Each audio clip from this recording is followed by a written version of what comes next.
सो इस वाले वीडियो में एक स्पेसिफिक क्वेश्चन का आंसर करना चाहता हूं। सर सिलेबस कैसे जल्दी खत्म करें?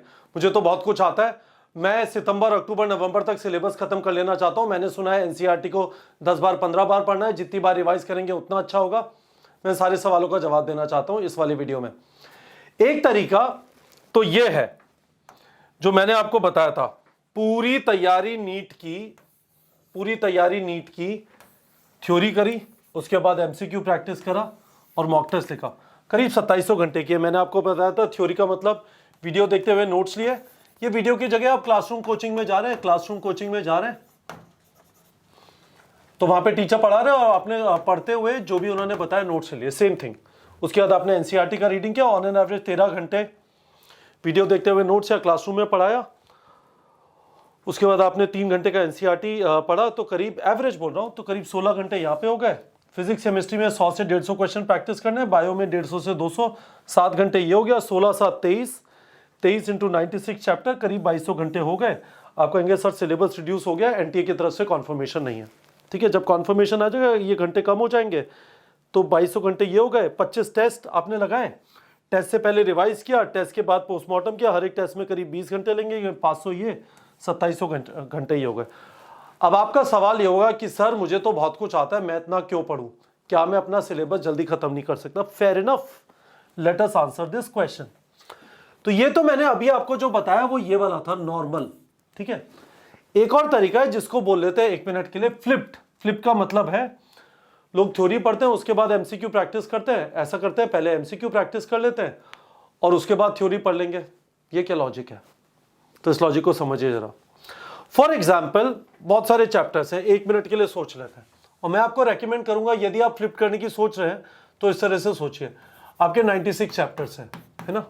Bio 38 chapter, chemistry 30 chapter, physics 28 chapter. मैं अभी के लिए मान के चल रहा हूं, तो इसमें से रिड्यूस वाले तो हटा दीजिए। ठीक है, -6 उनको एंड में करेंगे, -11, शायद यहाँ पे 11 चैप्टर्स हटे, -0, तो 1 मिनट के लिए 32 चैप्टर पहले करने। पहले 19 चैप्टर, यहाँ पे शायद 12 हो सकता है, मुझे ऐसा फील है 12 या 11, एक बार चेक कर लें। 3 inorganic, states of matter, environmental chemistry, यानी 5 चैप्टर वहाँ पे हो गए। इस तरफ solid state, surface chemistry, metallurgy 3, P block 4 और नीचे के 2, 6, 11, तो 19 चैप्टर ही हैं, है ना? 19 चैप्टर ही हैं और यहाँ पे 28 हो गए। तो आप पहला काम ये कर लीजिए, और ये जो 17 चैप्टर है दिसंबर के बाद कर लीजिएगा, जनवरी के बाद कर लीजिएगा, टाइम मिल जाएगा और तब तक होपफुली एनटीए बता देगा। ये मैंने आपको पहले भी बताया था, सिलेबस रिड्यूस हुआ है नहीं हुआ उस वाले वीडियो के अंदर। तो आप इस 32 को डिवाइड कर लीजिए इजी और डिफिकल्ट में। Easy difficult, easy difficult. तो लेट्स से आपको बायो के अंदर 32 में से 20 चैप्टर इजी लगते हैं और 12 मुश्किल लगते हैं। केमिस्ट्री में 19 में से लेट्स से 8 चैप्टर इजी लगते हैं और 11 चैप्टर मुश्किल लगते हैं। फिजिक्स में 28 चैप्टर में से 7 चैप्टर इजी लगते हैं, 21 मुश्किल लगते हैं, है ना? तो जो 20 है जो इजी लग रहा है, इस पे आप फ्लिप लगा लीजिए, इस पे नॉर्मल लगा लीजिए, इस पे फ्लिप लगा लीजिए, इस पे नॉर्मल लगा लीजिए, इस पे फ्लिप और इस पे नॉर्मल, तो आपके घंटे बच सकते हैं। तो फ्लिप का मतलब क्या है? आपको कैसे पता लगा इजी या डिफिकल्ट है? वो वाले चैप्टर जिनमें आपसे क्वेश्चन आराम से प्रैक्टिस हो जाती थी। और भी क्रूड तरीका बताता हूँ, दिल में धक धक होता है जब भी डिफिकल्ट चैप्टर देखता हूँ, उसको डिफिकल्ट में डाल लीजिए, तो उनको पूरा करेंगे। थ्योरी पढ़ी, एनसीईआरटी पढ़ी, क्वेश्चन प्रैक्टिस किया। जिनमें आपको आसान लगता है उसमें आपने पहले एमसीक्यू प्रैक्टिस कर लिया।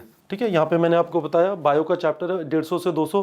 आपने यदि हमारा टारगेट बैच वगैरह या कोई भी कोर्स ज्वाइन किया है, आपके पास ये एमसीक्यूज अवेलेबल है। रेकमेंडेड एमसीक्यूज की बात कर रहा हूँ, या बायो की बात करें तो मास्टर क्लास इन बायोलॉजी से आपने कर लिया, और 100 से 150 क्वेश्चन फिजिक्स केमिस्ट्री में, है ना? यदि आपके 85% से ज़्यादा सही हो जाते हैं तो आपको कहाँ दिखाई देता है? यहाँ पे आइए, है ना? तो यहाँ पे आपको दिखाई दे जाएंगे 85% से ज़्यादा सही हो रहे नहीं हो रहे, है ना? इसकी बात कर रहा हूँ। यहाँ पे आपको करेक्ट परसेंटेज दिखाई दे जाता है जब आप प्रैक्टिस करते हैं। तो वो वाला चैप्टर, उसमें आप थ्योरी को वीडियोस को आप इग्नोर कर सकते हैं, एनसीईआरटी का रीडिंग कर लीजिए। आपके वो जो 13 घंटे मैंने यहाँ पे दिखाए थे, ये जो 13 घंटे दिखाए थे ये बच गए।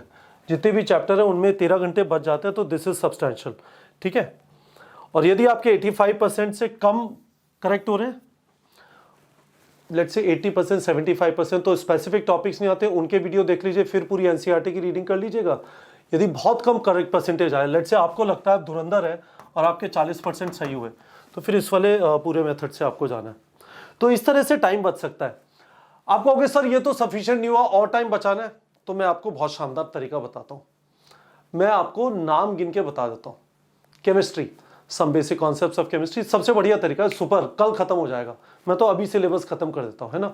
सम basic concepts of chemistry, structure of atom, classification of elements and periodicity, chemical bonding and molecular structure, states of matter, thermodynamics, equilibrium, redox reaction, hydrogen, s block, p block element, group 13, 14, organic chemistry, some basic principles and techniques, hydrocarbons, environmental chemistry, solid state, solution electrochemistry, chemical kinetics, surface chemistry, metallurgy, कुछ general principles वगैरह कुछ नाम लिखा होगा।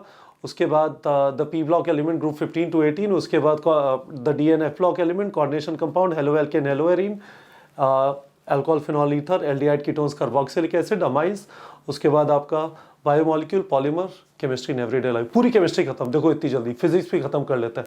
Units and measurement, motion in straight line, motion in a plane, laws of motion, work energy power, system of particles in rotational motion, gravitation, mechanical properties of solids, mechanical properties of fluid, thermal properties of matter, thermodynamics, kinetic theory of gases, उसके बाद oscillations, waves, electric charges and fields, electrostatic potential and capacitance, current, electricity, moving charges and magnetism, magnetism and matter, electromagnetic induction, alternating current, electromagnetic waves, ray optics and optical instruments, wave optics, dual nature of radiations and matter, atom, nuclei, semiconductor, electronics। देखो physics भी खत्म हो गया, सब अभी खत्म हो जाएगा।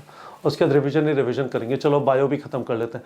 Living world, biological classification, plant kingdom, animal kingdom, morphology of flowering plant, anatomy of flowering plant, structural organisation in animals, cell the unit of life, biomolecules, cell cycle, cell division, transport in plants, mineral nutrition, photosynthesis in higher plants, respiration in plants, plant growth and development, digestion and absorption, breathing and exchange of gases, body fluids and circulation, excretory products and their elimination, locomotion and movement, neural control and coordination, chemical coordination and integration, reproduction in organism, sexual reproduction in flowering plants, human reproduction, reproductive health, principles of inheritance and variations, molecular basis of inheritance, evolution, human health and disease, strategies for enhancement in food production, microbes in human welfare, biotechnology principles and processes, biotechnology and its application, organism in population, ecosystem, biodiversity and conservation और environmental issues। आपकी मर्जी है। बहुत सारे लोग इस तरह से तैयारी करते हैं, पलट रहे होते हैं, बहुत जल्दी जल्दी जल्दी जल्दी कर दूंगा, ये कर दूंगा, वो कर दूंगा। आप यदि जल्दी कर रहे हैं तो उसका क्राइटेरिया सिर्फ एक ये है, क्वेश्चन करो, 85% से ज्यादा सही हुए आप टाइम बचा सकते हो। पर प्लीज हबड़ दबड़ फालतू में मत करो। जैसी हबड़ दबड़ मैंने आपको बताई, मैंने आपको एक एग्जैजरेटेड वर्जन बताया, पर आपका तरीका यही है। यहाँ पे आपको दिखाई देना चाहिए आपका करेक्ट परसेंटेज सॉलिड है तो आप जल्दी जल्दी कर सकते हैं, आपका सॉलिड नहीं है तो आपको समझ में आ रहा है कि आपको टाइम देने की जरूरत है। टाइम अवेलेबल है, हमारे पास 50 हफ्ते हैं। यदि 2700 से 3000 घंटे की तैयारी करनी है, हर हफ्ते 60 घंटे के आसपास पढ़ना है, कर सकते हैं आराम से, ठीक है। तो मैंने होपफुली आपको इस वाले वीडियो के अंदर इस वाले क्वेश्चन का आंसर दे दिया, how to finish the syllabus quickly. यदि आपके क्वेश्चन धमाधम सही हुए जा रहे हैं, 85% से ज़्यादा सही हो रहे हैं, आपको टारगेट बैच में दिखाई दे जाएगा। जब आप हमारे यहाँ से क्वेश्चन प्रैक्टिस करेंगे, कोई भी कोर्स ज्वाइन किया आपको दिखाई दे जाएगा। पर आपको ये दिखाई दे रहा है कि आपको लगता है कि आप जल्दी कर लेंगे और सवाल सही नहीं हो रहे हैं। बहुत सारे लोग का एक तरीका होता है, रीडिंग मार लेते हैं एनसीईआरटी की क्विकली और उसके बाद कहते हैं सर सिलेबस खत्म हो गया, अब क्वेश्चन प्रैक्टिस करूंगा। महानालायकी है वो, प्लीज वैसा मत करिएगा। एक मेथड है, थ्योरी करने के बाद एमसीक्यू प्रैक्टिस करिए हर एक चैप्टर के, before you move on to the next chapter. Please follow that and hopefully guys मैंने आपको इस वाले वीडियो में जवाब दे दिया होगा। सिलेबस यदि आपको जल्दी खत्म करना है, in my mind this is the only method. Every other thing, एक महीने में सिलेबस खत्म करे, 2 महीने में करे, उसके बाद छक्का मारे, I don't know those methods. I am 100% sure those methods do not work. ये वाला मेथड है जिससे आप थोड़ा टाइम रिड्यूस कर सकते हैं अपना। सिलेबस को प्रॉपर करिए, मॉक टेस्ट करिए and things would be better. जल्दबाजी करेंगे, 2025 की तैयारी करेंगे। ठीक है बच्चों।